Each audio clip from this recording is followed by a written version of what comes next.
अगर आपको हमारी कहानी अच्छी लगे तो जरूर हमारे चैनल सब्सक्राइब करें और बेल आइकॉन पर क्लिक करना ना भूलें। मैंने तुम्हें घर लाकर बहुत बड़ी गलती की। तुम तो हो ही अजीब और मनहूस। एक आँख फूटी हुई पत्थर की अजीब सी गुड़िया को उसी खंडर में फेंक देना चाहिए था। तुम्हें इस घर में रहने का कोई हक नहीं है। तभी कोने में पड़ी उस गुड़िया की आँख चमकी और एक डरावनी आवाज में उसने कहा, मुझे लगा था तुम मुझसे प्यार करती हो, मगर तुम भी मुझे अजीब समझती हो। मेरी आँख का मजाक उड़ाती हो। तुम भी दूसरों की तरह निकली। कोई बात नहीं, अब तुम्हें भी सुलाने का वक्त आ गया है। इसके बाद अपर्णा की एक जोर से चीख निकली और सब कुछ शांत हो गया। अपर्णा ने अभी अभी अपना कॉलेज खत्म किया था। उसे पुरानी चीजों का कलेक्ट करना और उनके बारे में जानने का शौक था। बड़े होकर वो एक आर्कोलॉजिस्ट बनना चाहती थी। आर्कोलॉजिस्ट यानी पुरातत्व विज्ञान का विशेषज्ञ। उसे पुरानी जगह पर जाना, म्यूजियम में जाना पसंद था। वैसे तो उसका कॉलेज खत्म हुआ था, पर फिर भी वो कॉलेज के नाम पर घर से पैसे लेकर ऐसी पुरानी जगह पर जाना पसंद करती थी। एक दिन वो ऐसे ही इंटरनेट पर पुरानी जगहों के बारे में खोज रही थी। तभी उसे शहर से दूर एक जंगल में स्थित पुराने खंडर के बारे में पता चला। पुराना होने के साथ साथ उसे हॉन्टेड भी बताया जा रहा था। हॉन्टेड सुनकर डर लगने के बजाय अपर्णा को और दिलचस्पी होने लगी। उसने तय किया कि वो कल ही उस जगह पर जाएगी। अगले दिन अपर्णा ने एक टैक्सी की और शहर से उस जंगल की तरफ निकल गई। वहां पहुंचकर अपर्णा ने देखा कि सामने एक घना जंगल, जिसके अंदर जाने के लिए एक कच्ची सी सड़क है। जंगल इतना घना था कि जंगल भीतर रोशनी भी मुश्किल से पहुंच रही थी। अब अपर्णा को डर का एहसास होने लगा। वो दबे पांव आगे बढ़ने लगी। काला घना जंगल, एक अजीब सा सन्नाटा और बीच बीच में आती हुई जानवरों की आवाज, ये सब डर को और बढ़ा रहा था। अपर्णा उसी कच्ची सड़क से आगे बढ़ रही थी। तभी उसे झाड़ियों में हलचल दिखी। अब अपर्णा के पसीने छूटने लगे। उसका दिल तेजी से धड़कने लगा।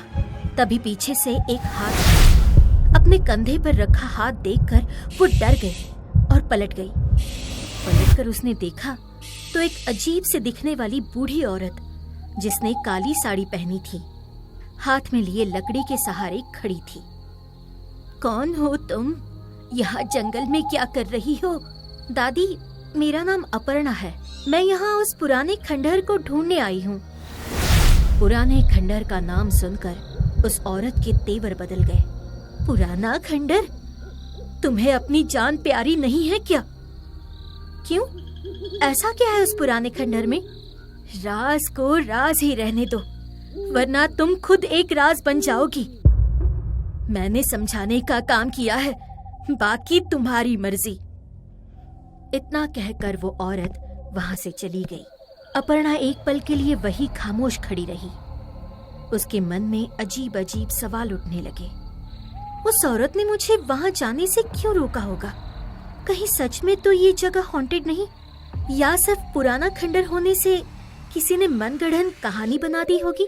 ये सब सवाल एक तरफ और उसके पुराने खंडर को देखने की चाह एक तरफ, मगर आखिरकार उसके पुराने खंडर को देखने की चाह उस पर हावी हुई और वो फिर से उस कच्ची सड़क से आगे बढ़ने लगी।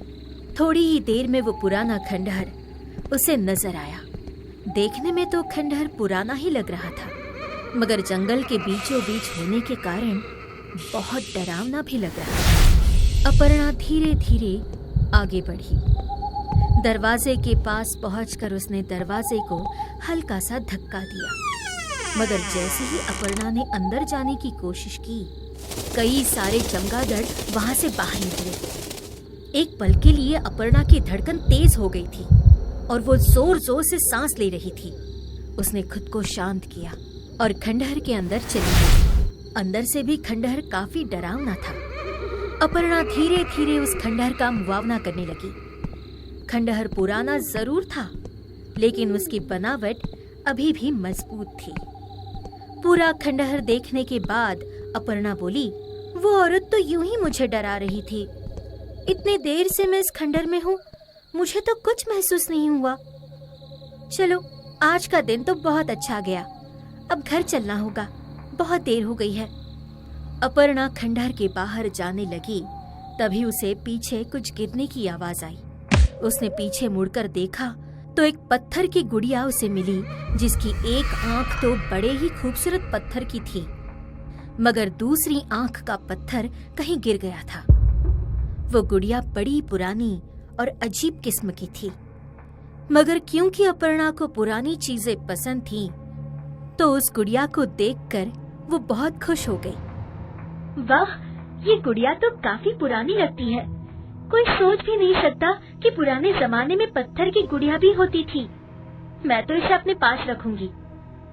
अपर्णा ने अपना बैग खोला और उस गुड़िया को अपने बैग में रखने लगी। तभी उस गुड़िया की एक आंख चमकी। गुड़िया को बैग में रखकर अपर्णा वहां से निकल गई। घर आने के बाद अपर्णा ने उस गुड़िया के बारे में किसी को नहीं बताया। रात में सोते समय उस गुड़िया को बैग से निकाला। इस गुड़िया को घर में किसी ने देख लिया तो मुश्किल हो जाएगी। एक काम करती हूँ, इसे अपने ड्रॉअर में रख देती हूँ। अपर्णा ने उस गुड़िया को ड्रॉअर में रख दिया और लाइट बंद करके सो गई। कुछ देर बाद वो ड्रॉअर अपने आप खुला। वो गुड़िया वहां से बाहर आई। अंधेरे में उस गुड़िया की सिर्फ एक आंख चमक रही थी। गुड़िया धीरे धीरे अपर्णा के पास आई और उसी के पास सो गई। सुबह जब नौकरानी अपर्णा के कमरे में सफाई करने आई तो उस गुड़िया को देखकर हैरान हो गई। अरे, ये क्या है? ये तो किसी गुड़िया की तरह दिख रही है, मगर कोई पत्थर की गुड़िया क्यों बनाएगा? तभी अपर्णा की नींद खुली तो उसने देखा कि नौकरानी के हाथों में वो गुड़िया है। अपर्णा ने झट से नौकरानी से वो गुड़िया ले ली और कहा, तुम्हें ये कहाँ से मिली? ये तो आपके बिस्तर पे पड़ी थी। मेरे बिस्तर पर? हाँ, पर आपको ये गुड़िया मिली कहाँ से? वो सब छोड़ो, पर आप इस गुड़िया के बारे में किसी को मत बताइए, प्लीज। इतनी अजीब पत्थर की गुड़िया, उस पर से उसकी एक आंख भी नहीं है। मैं भला ऐसी अजीब गुड़िया के बारे में सबको क्यों बताऊंगी?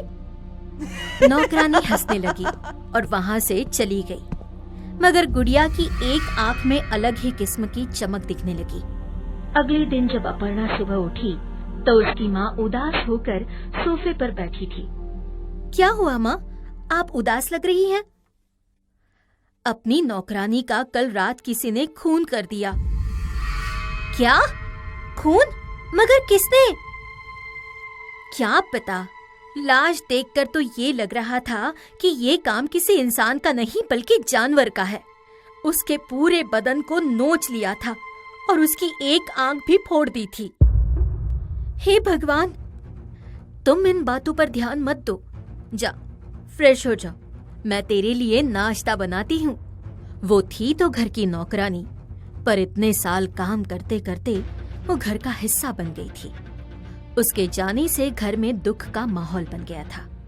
कुछ दिन ऐसे ही बीते और एक दिन अपर्णा से मिलने उसकी एक दोस्त आई। दोनों अपर्णा के कमरे में बैठे बातें कर रहे थे। मुझे ना शहर के बाहर वाले जंगल से एक अनोखी गुड़िया मिली है। क्या? गुड़िया? कहाँ है? मुझे भी देखना है उस गुड़िया को। अपर्णा ने अपने ड्रॉअर से उस गुड़िया को निकाला। गुड़िया को अपने हाथों में लेकर उसकी दोस्त जोर जोर से हंसने लगी। ये तेरी अनोखी गुड़िया है? ये तो पत्थर से बनी है। अपर्णा नाराज हो गई और कहा, तू ज्यादा हंस मत, तुझे क्या पता पुरानी चीजों के बारे में। ला इधर उसे। अपर्णा ने अपना ड्रॉअर खोला और गुड़िया को उसमें रखने लगी। रखते समय गुड़िया की एक आंख में अलग चमक दिखी। अगले दिन जब अपर्णा सो रही थी तो उसकी माँ उसके कमरे में आई। अपर्णा, अपर्णा, उठ जल्दी। क्या हुआ माँ? क्यों सुबह सुबह शोर मचा रही हो? तुम्हारी दोस्त की एक अजीब दुर्घटना में मौत हो गई है। मौत की बात सुनकर अपर्णा की नींद खुल गई। क्या? मगर कैसे? क्या पता, अभी तुम्हारे एक दोस्त का कॉल आया था। कह रही थी बहुत भयानक दुर्घटना हुई है और उसकी एक आंख भी फूट गई है। अपने दोस्त की मौत की खबर सुनकर अपर्णा के पैरों तले जमीन ही खिसक गई। कल जिसके साथ वो हंस हंस कर बात कर रही थी, आज वो इस दुनिया में नहीं थी। अपर्णा मानो सदमे में चली गई थी। वो घंटों घंटों अपने कमरे में ही बंद रहती थी। एक दिन जब वो अपने कमरे में बैठी थी और उस गुड़िया की तरफ देख रही थी, तब उसे याद आया कि नौकरानी ने गुड़िया को बुरा भला कहा और उसकी मौत हो गई। उसकी दोस्त ने भी इसे बुरा भला कहा तो उसकी भी मौत हो गई। और तो और दोनों की भी एक आंख फूटी हुई थी। अपर्णा ने उस गुड़िया को हाथ में उठाया और कहा, क्या तुमने उन दोनों की जान ली? जवाब दो, क्या तुमने ही उन दोनों की जान ली? बोलो, बोलती क्यों नहीं? तभी उस गुड़िया की एक आंख चमकी। अपर्णा डर गई और उसने उस गुड़िया को एक कोने में फेंक दिया। अपर्णा के आंख में आंसू आए। उसकी एक गलती की वजह से 2 मासूम लोगों की जान चली गई। मैंने तुम्हें घर लाकर बहुत बड़ी गलती की। तुम तो हो ही अजीब और मनहूस। एक आंख फूटी हुई पत्थर की अजीब सी गुड़िया को उसी खंडर में फेंक देना चाहिए था। तुम्हें इस घर में रहने का कोई हक नहीं है। तभी कोने में पड़ी उस गुड़िया की आंख चमकी और एक डरावनी आवाज में उसने कहा, मुझे लगा था तुम मुझसे प्यार करती हो, मगर तुम भी मुझे अजीब समझती हो। मेरी आंख का मजाक उड़ाती हो। तुम भी दूसरों की तरह निकली। कोई बात नहीं, अब तुम्हें भी सुलाने का वक्त आ गया है। इसके बाद अपर्णा की एक जोर से चीख निकली और सब कुछ शांत हो गया।